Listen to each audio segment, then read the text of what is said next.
Welcome to the J3 University podcast. Each week, we bridge the gap between science and in-the-trench experience for physique enhancement.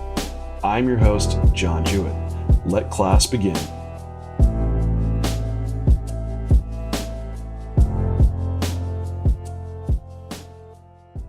Hello, everybody. Welcome to J3U podcast. With me is Luke Miller, and we are going to hit the 2022 Olympia.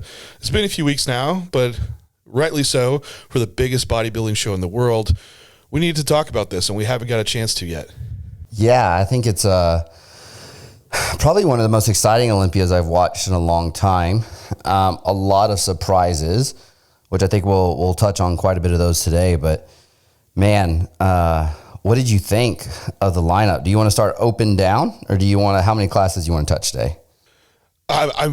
I could just talk about open. Or, I know. Yeah, I know, right? I would think that's, maybe just open, because the main things we want to get into are like issues we saw too, and just not just issues, like not to pick on these guys at all, because these are issues we all face and things to try to resolve and work on. So this is still like Luke and I have to we segue this into education somehow, but yeah, I think we still see these issues occur even at the top level. They happen. We strive for perfection, but we still have shortcomings that you are unexpected sometimes, and especially at this level where you're trying to pull out everything that you can, you might roll the dice too much, and it's just swings you to the left, and you miss the mark. So, but I think starting on open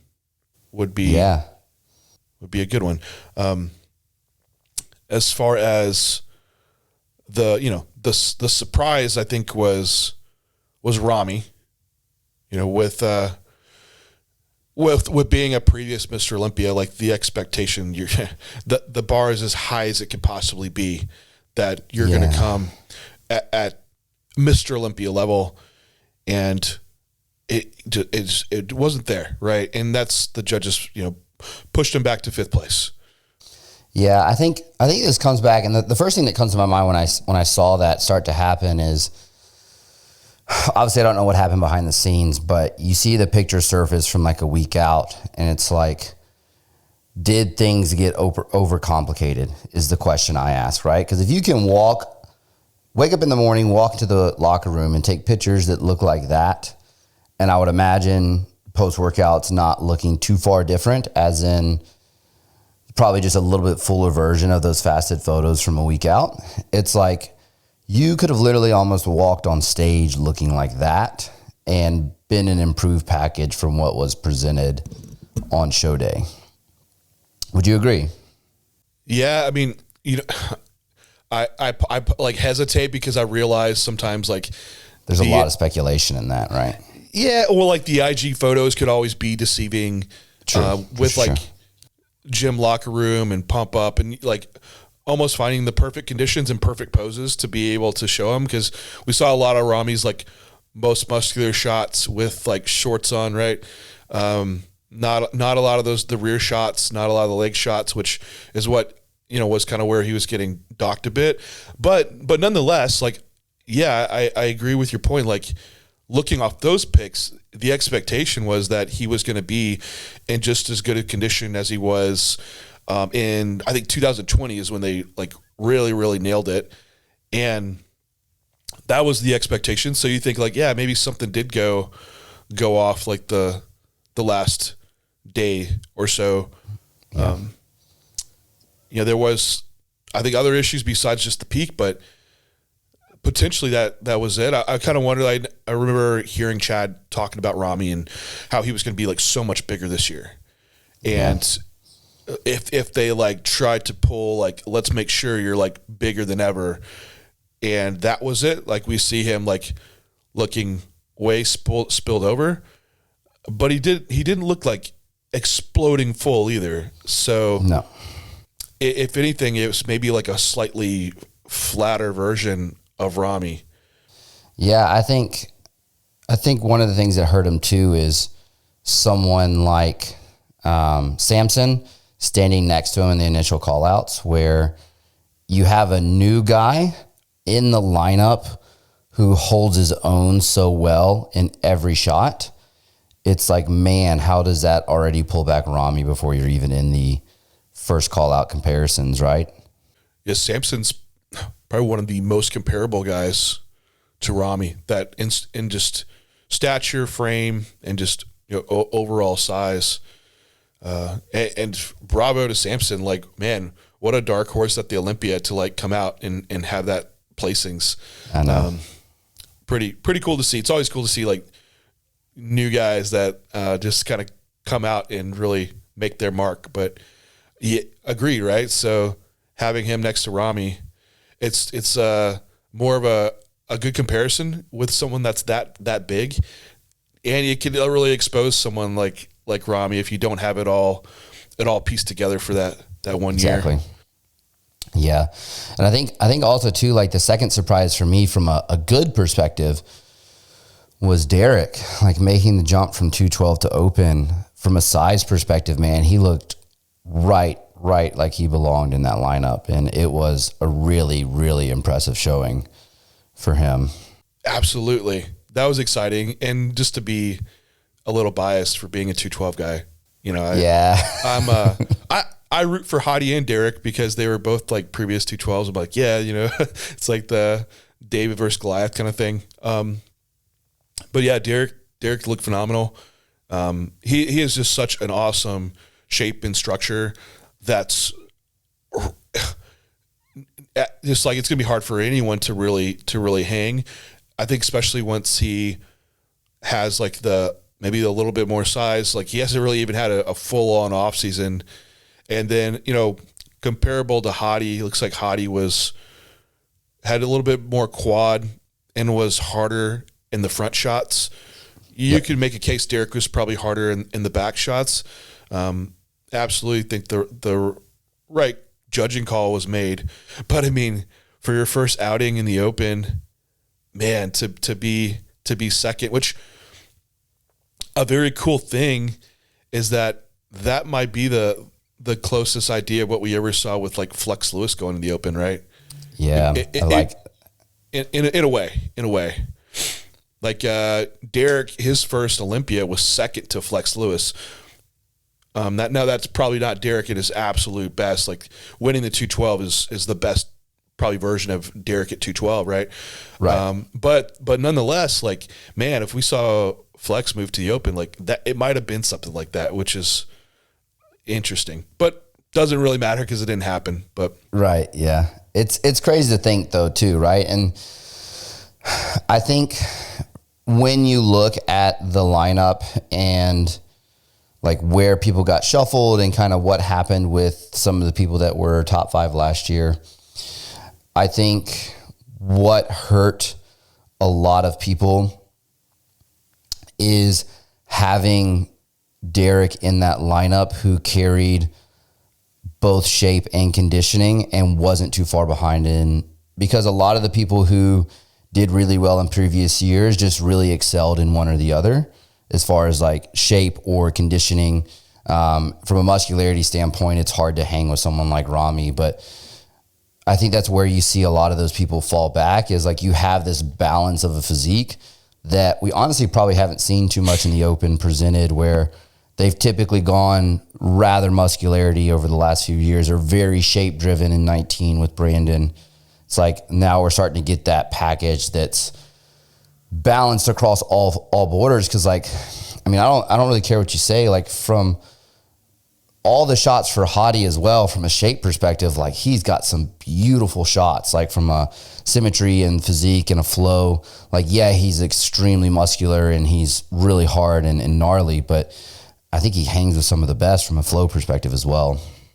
Oh yeah, I absolutely agree. Like seeing him and Derek like standing next to each other, they're very comparable. Like for one in height, but even their structures, like they have similarities of flow and symmetry that compare and why they were first and second place, right?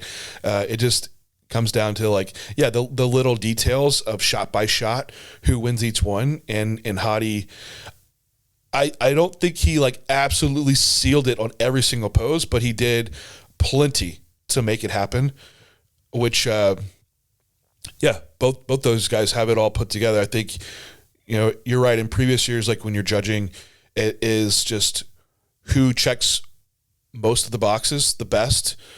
And if you have one that weighs in a little bit more, that factors into it. So, I mean, I think like Phil is probably one of the ones that filled a lot of those boxes. The best in shape, symmetry, structure, like roundness, muscularity, like it was condition, like all of it was really there. That's why, you have a reigning Mr. Olympia. He was that good, but you see a lot of those qualities in Derek too, that could be someone that could just be a reigning Mr. Olympia in my mind. Like, when he's fully complete, because he's still young and has so much improvement that he has the potential to make here. Last like fan base question before we get into issues, because we're fans of the sport as much as we educate and do it ourselves, right? Would be like favorite placing, as in like the one you were most excited to see, which I would imagine kind of already covered, but also potentially biggest disappointment, as in like, someone's capable of more than what they presented. Yeah. I think I did like seeing Derek up there, but honestly, I was really excited for Hottie. And I think that was the placing that has, the most excitement for me. And especially like, not a surprise either, just because Hottie like pretty much delivers every year. He's relatively pretty consistent. And what got me like even after the fact is like seeing him come to his home country, in Iran, and like, oh wow. Like it was response. Insane at their airport. Like just crowds of people. Can you imagine doing a bodybuilding show and having crowds of people in your airport? That's just not a thing. Like, so imagine like in his country, like that, he is like the biggest deal there. Like someone from Iran going to the US and winning like the biggest bodybuilding competition. Like you're a rock star over there. But also to hear like how humble and just grateful Hottie is to be able to be in this position and doing something that he loves, even with like all that, fan base around him. Like he still has that attitude, and it makes you just want to be a fan for him, because he does represent himself as a humble champion. So I was really happy to see it for Hottie, and it was earned and deserved. Right. Disappointment. Well, I'm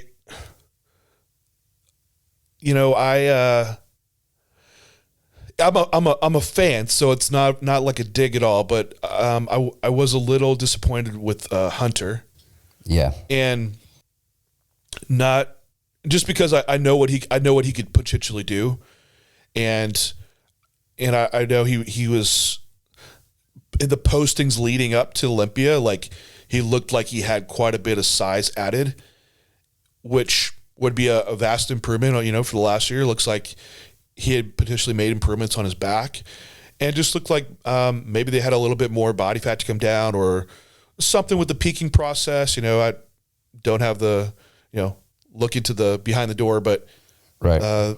I think like the potential for Hunter to be up higher is absolutely there.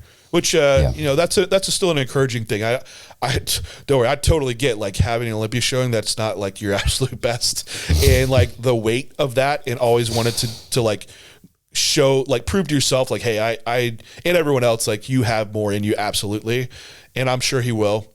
But I was hoping to see a bit more delivered from him. And then also there was two more too, a Bonnick, and I didn't see a lot out of Bonnick. Like there was some pictures that were posted, and you're like, whoa, like this was impressive. At the Arnold, he was impressive. And so it's like, well, Bonnick's been up there in it before, and he just I think you just have too many guys that are just the new guard coming through, you know, that are just that good as well. Yeah. Do you have any that stand out as like a kind of a letdown? I think my biggest happy surprise was Hottie for the same reasons you kind of listed, right? I think I've always been a fan of his physique. My eye leans towards conditioning. So like seeing him on stage, my eye gets drawn to him a lot. But from a disappointment, and these are not digs. It's actually like the fact that I'm big fans of this physique, and I saw visuals that surprised me was probably Ian. Okay. Yeah. Just because of some of the visuals where leading in, like a week out, 2 weeks out, you're like, man, there's the potential to make the jump up a couple placings if he really pulls this together well. And I know he's talked about like some of the mistakes made towards the end. Yeah. Where, he nails that with the visuals that he knows he's capable of. Man, is he in that call out with Samson and like Hunter in that like pullback where they brought Samson back and they kind of compared him to Hunter in that little group and Andrew in that group of like 6th through 9th. It's like, man, you see Ian right in the mix there and staying close to center potentially with some of the shots he wins, because maybe potentially other than like a back lat spread, like the first 4 shots are deadly for him. Like front lat spread, front double's pretty good, side chest, and then depending on where they call the side try, right? But that's like 4 really deadly shots for him as a bodybuilder, where it's like, man, like how much does he push those guys in those shots if he's nailed it? Yeah, I mean he's hyper muscular, and then the condition level, he can be super grainy. Yeah, Ian states it himself, like those are his weaker shots, those are like the back shots, and the same goes for Hunter, right? Like, and you look at those top guys and they're like, they have phenomenal backs.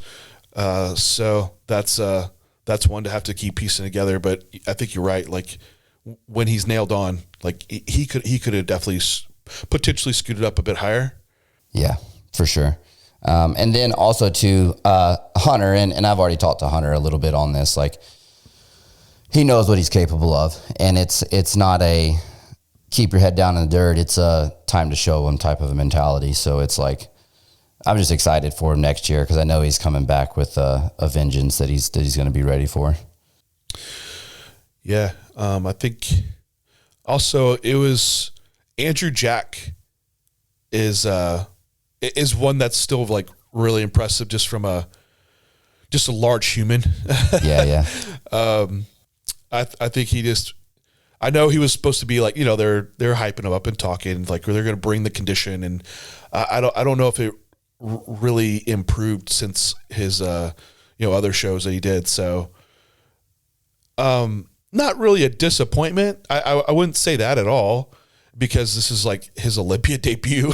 Olympia and so I mean, 8th. there's like almost no expectation there. It's just like you set the bar, then you go from there. But I think he was just a standout of like just an impressive bodybuilder. From someone that tall and still has the symmetry and nice structure is pretty impressive. But anyway, we should probably dive into go ahead. Mistakes. Yeah, I was going to say mistakes, because like Andrew is like an example of where like I got to see him in person in Texas, right at the Texas Pro, and the visuals as soon as he walked out, I think that's probably the best he was all year. Obviously, like might be the differential in seeing him in person relative to photos or live stream or whatever, but there was just like that initial walkout pop with like the glaze being so perfect and like the fullness and the roundness, and he just hits that like midsection and then pulls up into his frame. It's like so wild to see. And I think one of the ones that we wanted to talk about was like fluid manipulation, sodium manipulation towards the end, flatness, nailing that look, and kind of the differentials between showings for people and kind of what that looks like. And while I think for Andrew, some of the posterior chain conditioning is muscle development, the dude has a ton of muscle, but with more tissue, he'll be able to present conditioning from the rear that matches the front. I do think that their best peak was Texas. And I think you could potentially say that for a couple people on that stage that day of like, there were some mistakes made with some of the fluid sodium manipulations towards the end. Yeah.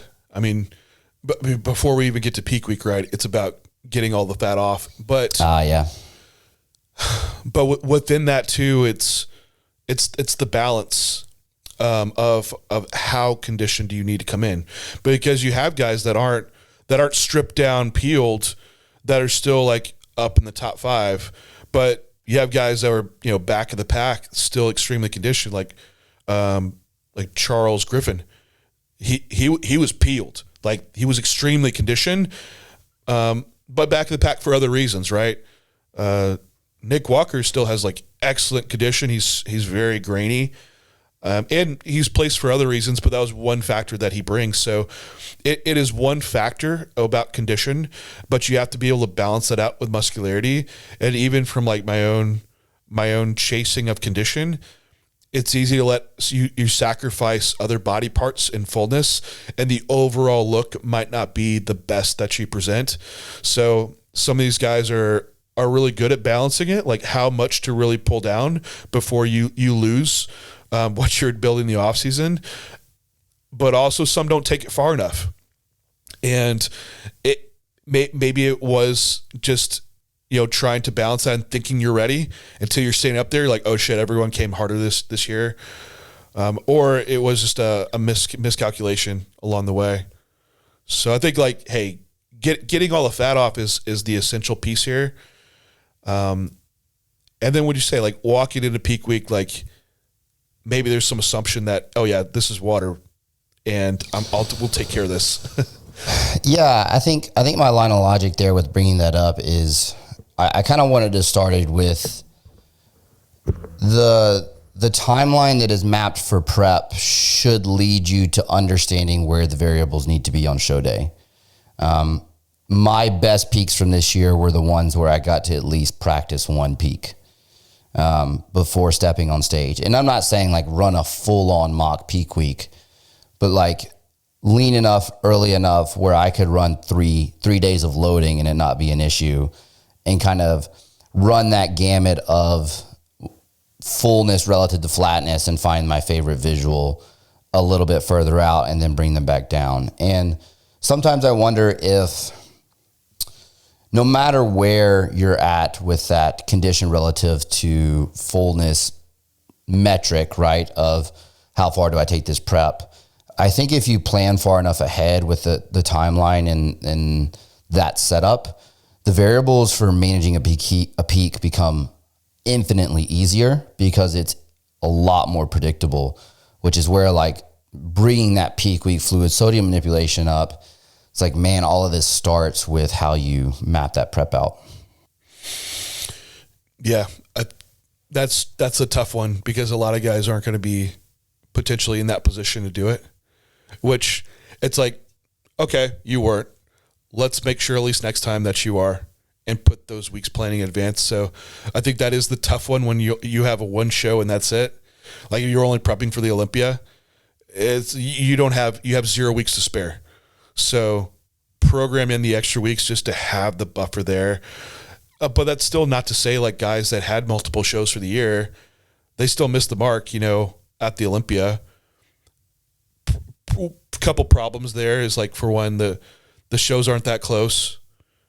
You have guys qualify like middle of the year and you have to go then to Olympia. Like you're going to have to bring your body weight up. So you're kind of in the same position. Like you have to come back down and maybe you still like run out of time. Right. So, and it can all vary a little bit. Like these guys are still improving throughout the year. So the peaks vary, like staying leaner throughout the year. It makes it more impactful for a physique to like peak again. But you're absolutely right. Like trying to be ready early enough to do some type of practice run is extremely important. If not, just know you like found the condition mark earlier and be able to just eat a little bit up into the show, even if you don't run a full on mock peak of loading someone. It'd be nice to. I think it's a easy way to like drop off fatigue, like get someone really fresh, then just pull them back down and like maintenance, right? couple issues I know, well, like loose open, it doesn't matter, but like weight class divisions, like that might be a consideration. If it's getting a little too close, they load someone hard, they like have to like pull all this glycogen weight back down. It could take a little bit of time, but yeah. But bringing that back, like to how do we nail it with these guys, right? Like how do these variables end up being consistently throughout the day? And I think this may be something we can both walk through, and how I've ran this on a couple of different peaks, and how I know you ran it the last time you competed was like running those days into the show similar to how that show is going to be ran, which I think for the Olympia is one aspect where it's like practice like you play. Like those dudes weren't on stage until I think it was like 2 a.m. my time, which out there would be like midnight or 11:30. It's like, how often are you staying up and trying to hold a visual until 11:30 midnight, right? Never. Exactly. Yeah. So it's one of those aspects of peak week where it's like, man, if I have an athlete competing in an odd time, I'm like, as long as the schedule is flexible enough to do it, I'm moving their schedule around to simulate that peak week or that show day as much as I can. Yeah. Yeah. Same thing. It's just finding the best look throughout peak week with how many meals in, how much fluid in to bring that, like that level of fullness without the sacrifice to condition. And once you have that, you have a rough idea of like, hey, body weight going out on stage and trying to make sure you bring in food and fluid up that show day to hold that and then carry it into the show. But that is the huge problem, is that if you're going in at 11 p.m., like most guys are not at their best at 11 p.m. It's going to be like a couple meals in or something. So you do relatively have to feed them up and hold them for a bit with lower fluids and with lower food amounts, and just maintain that, which is, it can be a challenge to do that over 2 days. Yeah, absolutely. So I think that, but that is the issue. I think a lot of guys will go into these show days, like you wake up, you're like, all right, I'm going to go on 11 p.m. And that kind of plan isn't there. It's still like kind of seat of your pants, like making adjustments. And I think it's easy to let it get away from you, especially when you're watching it meal by meal. You think you might be more accurate meal by meal, but I think you can even like, you forget even what it looked like, 3 meals ago, 4 meals ago. And you're like, yeah, this is better. And then even in hotels, like the lighting's changing and things like that, unless you're like, there in person, extremely consistent. But yeah, I think it could be easy to let it get away from you to where you're not going on stage at your absolute best. Yeah. That's why I do like the scale. I think it is I think it's a good tool to have, of course, go off the visuals, but if you've been correlating that scale weight all week long with your visuals, then it could be a little bit more of an accurate tool to go with. So you don't have some guy going on like 5 pounds heavier or lighter than what you really were seeing the best look, because that is not going to shift that much throughout like a day by day basis once someone is really conditioned.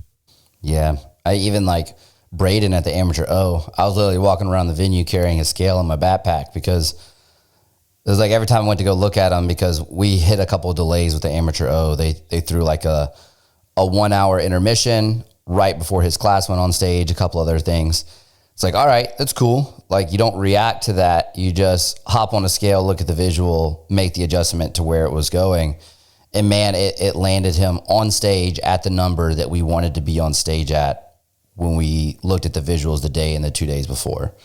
It's like, it just brings a calmness to peaking an athlete that I think is so valuable as a coach, because from a coaching perspective, you have to realize your emotional tact and your emotional awareness of how you're reacting to these situations carries over into how that client feels going on stage and presenting on stage, right? And if it's like giving you tools to make easier decisions, how hard is it to put a damn scale in your backpack while you're backstage, right? Yeah. I did the same thing with Brady Barnes, like the classic physique Olympian. Like he was sitting around like 221, 222, like going into peak week. We made some like adjustments to like stack design as we're feeding him, also in deloading, like inflammation was dropping. And so he ended up being like a low of 219, and then finding the look, which for him, it was like 225. And it was about like 2 meals in, and we're a little over half gallon of fluid. And right before we were walking right over to the show, he ate a meal, and 30 minutes later, he was like 226.5. We're like, that was an earlier weigh-in. I know you're going to come right down to 225 around the time that we normally seen. So on stage, 225, and had an excellent look, just like we had planned before, which from a coaching perspective, yeah, it's pretty empowering knowing like you feel like you have a bit more control. But from an athlete perspective, like the confidence there, like they know what to expect out of their look because they've been seeing it every day long. So it's not like, man, I hope I wake up tomorrow and I'm going to look, right on. It's like, no, we've been doing this every single day. Like we know, like we have good like estimation that you likely will be. Just please go to sleep and sleep well. Yeah. Yeah. And I think that's like such an important aspect in client management for that. And I do think like it's where potentially you see consistency in looks increase is having those variables there that don't change a whole lot, because like you said, those last few days, like weight becomes an increasingly more valuable metric because of how little it's going to change on the day to day at that point.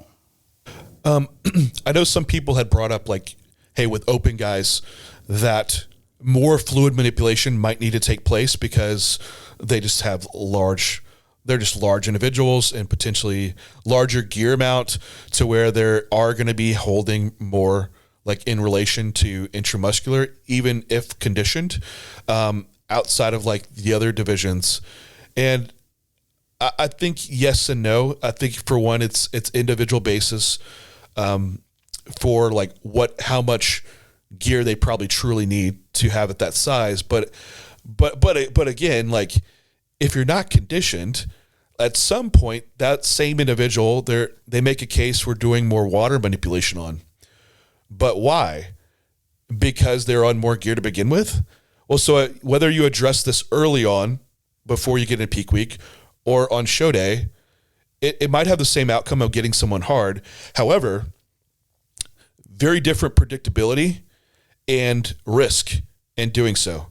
Addressing like gear earlier to make some earlier water manipulations, you're going to be much more accurate in assessing during peak week.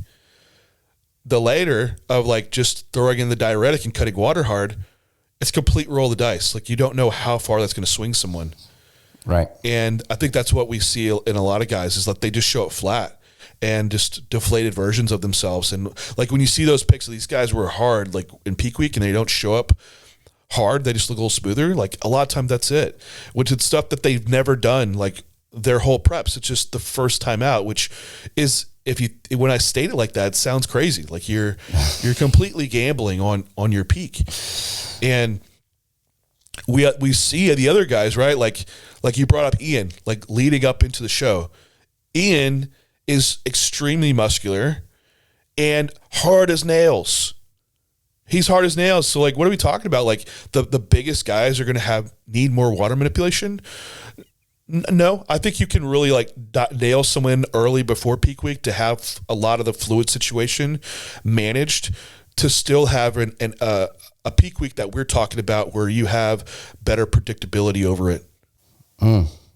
Yeah, I think where you could conceptually potentially see that logic falling into place is the percent change being the difference in why people bring that up. And this is kind of how I think about it with peaking bigger athletes versus smaller athletes is the percent change relative to the individual is same as the percent change relative to some of the smaller individuals.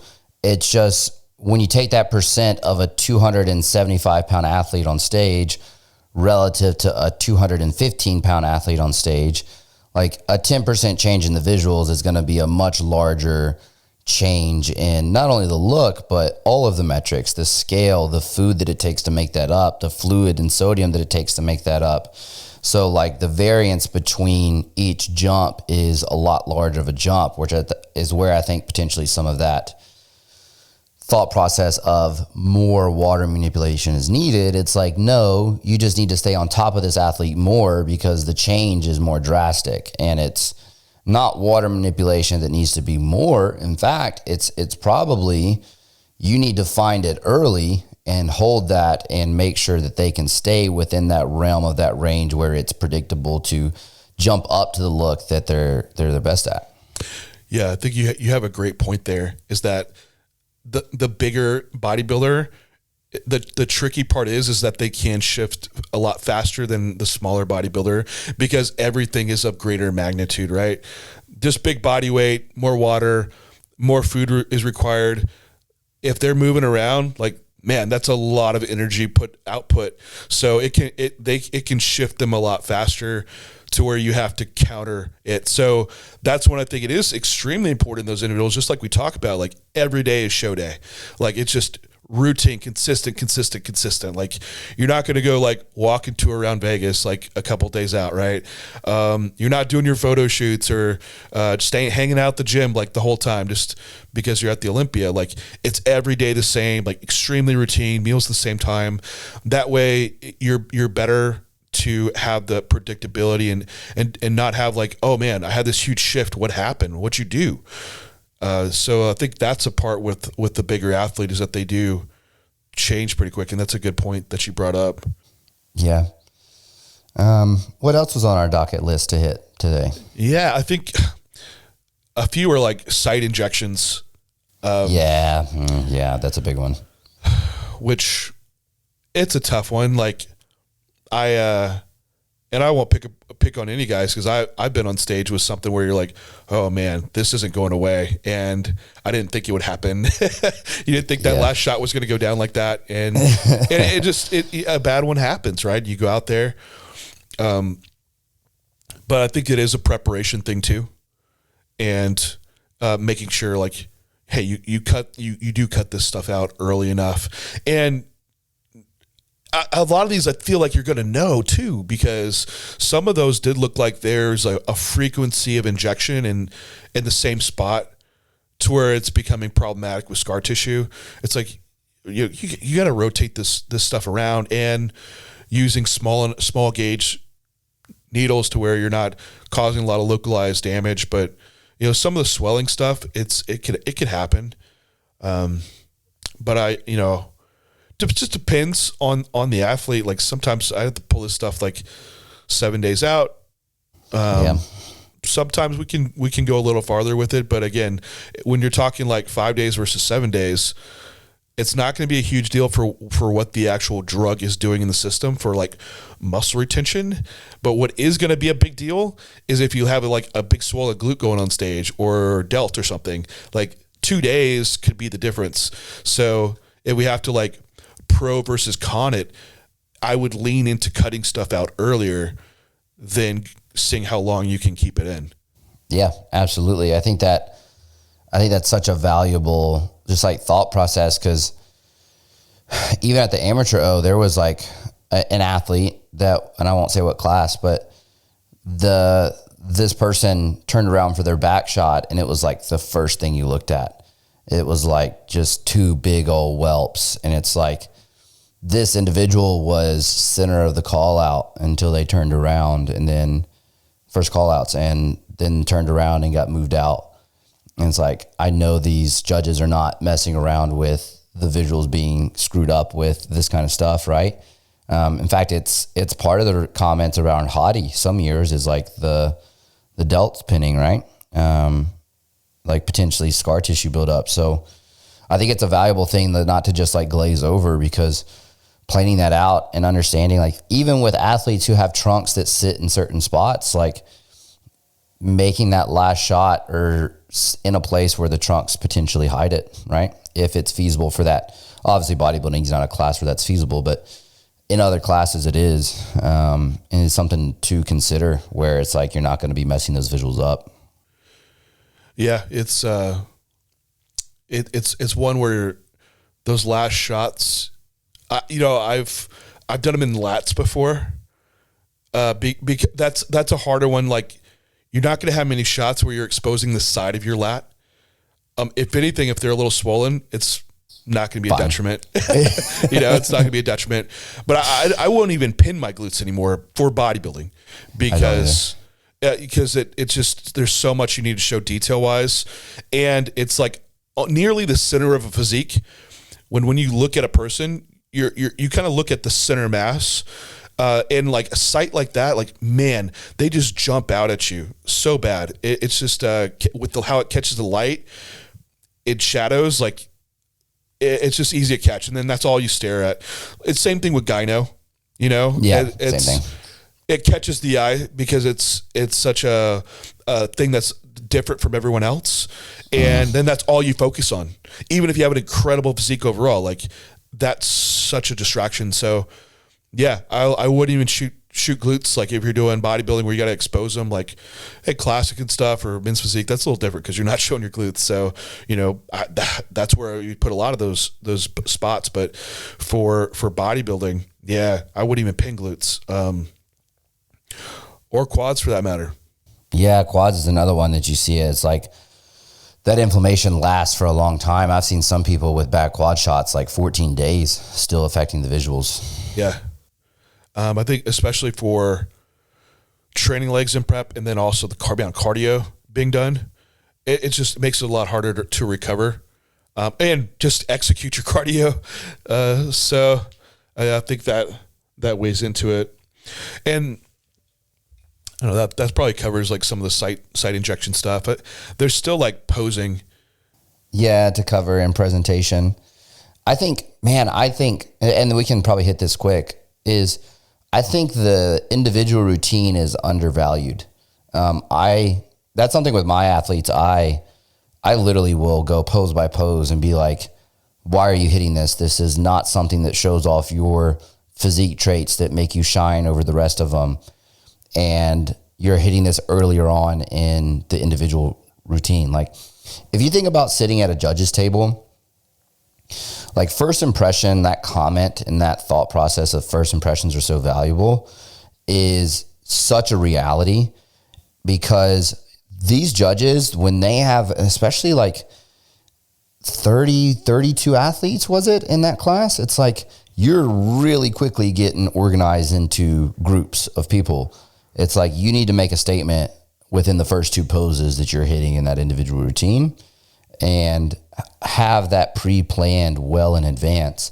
It's like, and I see this at the amateur ranks, you have athletes that'll spend hours on a posing routine, but not think about their individual routine until the day before.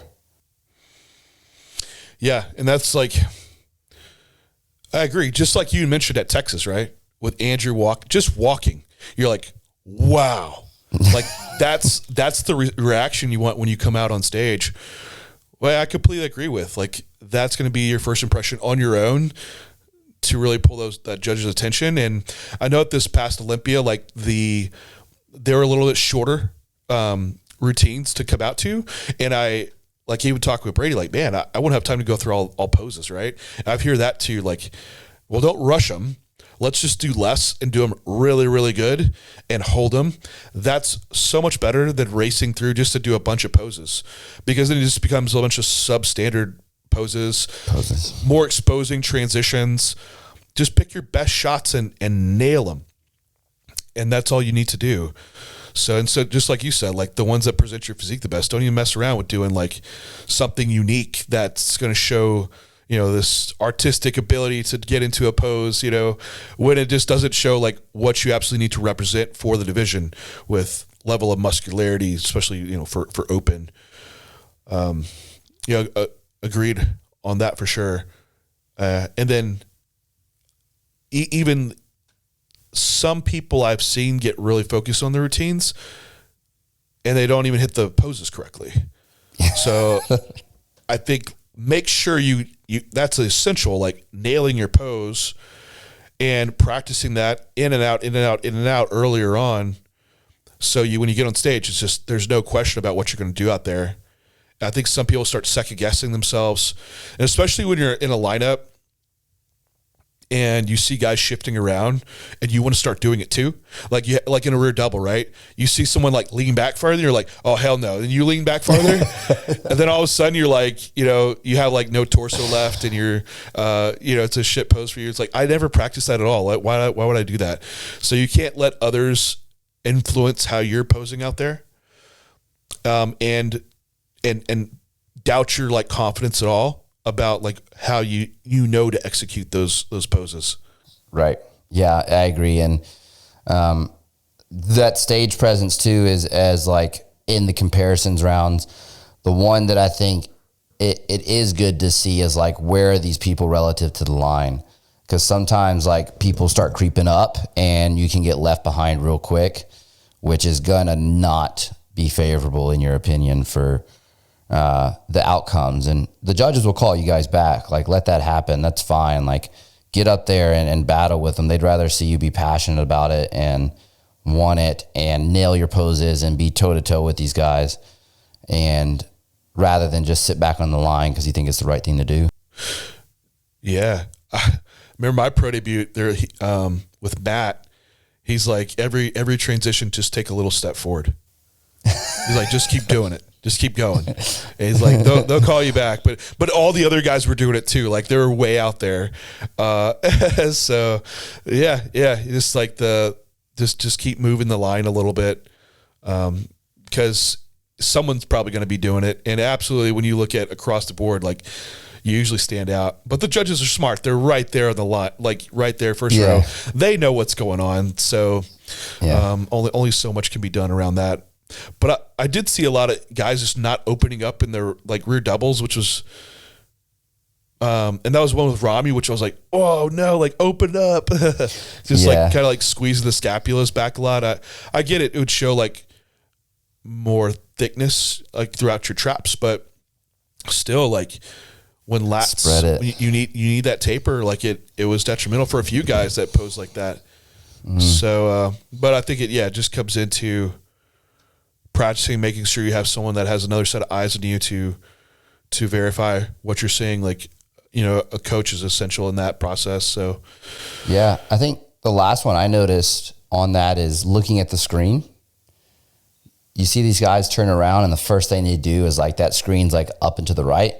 It's like you see their head turn. It's like, just hit your pose. Like, you should have practiced this like 100 times. Like, I get like getting that visual feedback, but how detrimental is that to the presentation relative to just doing what you know is positionally the right thing to do? Man, it's so distracting. Because at my first Olympia, like, I absolutely did that. I don't know about the comparisons, but definitely doing my routine. There's one picture where I'm doing a pose. I'm like looking over at the screen because you're like, whoa, like you're not used to seeing yourself on stage, right? And you see this and you're like, I got to watch this, but it's like, oh shit, no, I got to do this routine. I'm the one doing it. So it is extremely distracting, but you're right. Like, if you shift over to the one side, like to look, your whole body might go that way. You might lose your balance out there, especially like when you're a little bit more tense, you know, posing. So for absolutely right. You know, don't look at the screen. Yeah. Well, I think that covers everything you wanted to hit today, right? Yeah. Like those are some of the main ones, like, you know, site injections and posing. Like these are rookie mistakes, right? But they still happen all the way up in the ranks. Like it can happen. And you know, with peak week, that stuff's always been a mess for so many people. And it's preparation, making sure you're absolutely skinned out, managing water before you get into peak week. Then peak week from there, it's a lot easier to do. There's not guesswork, you know, relatively how the look is going to be. There's less variables to manipulate with just moving a few around to where you can get on stage and not have a guesswork of what you're bringing. So Luke and I could stay on here for hours laying out everything that we've already laid out for how would you do it? How would you do a peak week, Luke? Right? That's what we have J3U all for. Exactly. So don't miss it. Make sure you're checking out not only J3 University, but the female module, because it is out and live and thriving and having a ton of people and the interaction in there. It's really cool to see. Yeah, it's great, guys. So anyway, thank you all for tuning in, and we will talk to you next time.